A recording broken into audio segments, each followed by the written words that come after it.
Welcome back to La La Land on CRN Digital Talk. That's Steve Julian, and I am Brett Chapin. Right here, we are talking with the very talented Dorothy Dillingham Blue, youth theater director at Theater Palisades, and actress, choreographer, voiceover artist. Dorothy, we were talking a little bit about Theater Palisades, and you work at the youth theater there. Tell us about some of the pluses and some of the challenges about working with young people. Well, I gotta say, when I'm working with these kids, is that I dare them to just go and make big, bold choices. And what I found working with the youth in comparison to working with adults is, if you are willing to go in there with this energy of it's a free place to fall, it's a free place to mess up, you would be so amazed and surprised and thankful for these choices that these young performers make. They really are willing to act without a net. And then I go sometimes when I work with adults and I'm like, all right, just make those big, bold choices. And they're like, oh, I'm going to part my hair on the other side. I'm like, what? This is not a bold choice. For instance, I worked back-to-back original musicals, and so which meant that these kids were originating a role. They can't go on YouTube and see Kristen Chenoweth, who was a wonderful actress, playing a role, or they can't go on and see someone from a movie do the same role. They have to create a role from page to stage. And I have to say that when you give them the tools to build those characters, then they're only going to give you something freaking amazing. Like when I was doing Wind in the Willows, I actually had the writer in with me all the time, the wonderfully talented Diane Grant. And she was wonderful in answering questions in regards to language. We were doing Wind in the Willows. So I remember my favorite was someone asked what a pickled gherkin was, because there's a lot of talk about food in the show. And so to have her talk about, well, a gherkin is a lovely small pickle, and it's very delicious to eat. And you could see the kids listening to her intently.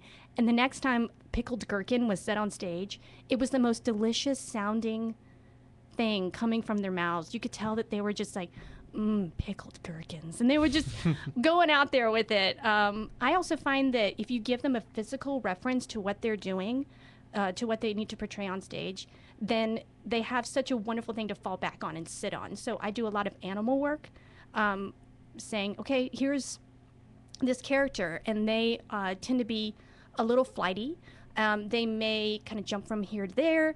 Think of an animal that would do something similar to that. So they may think of some sort of bird. And I'm like, okay, but think specifically. Let's go specific. What kind of bird? Well, how about a flamingo? Because a flamingo gets kind of angry and they flap really big, and then they get annoyed and they stand on one foot. I'm like, yes, go with that. And that way you can see them whenever they have a moment where they are a little bit lost. You see them and go like, okay, I'm a flamingo. And so they just, they start flapping their arm like, oh my gosh, they're expressing themselves. But they have that to fall back on. And I think that's a very important thing to do, is to give these kids tools that they can use to build these characters.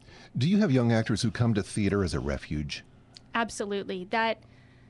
And that's something that I'm very proud of, is that I say, any problems you have in your world, when you walk through the theater door, they're problems that you can release. That this is your safe haven.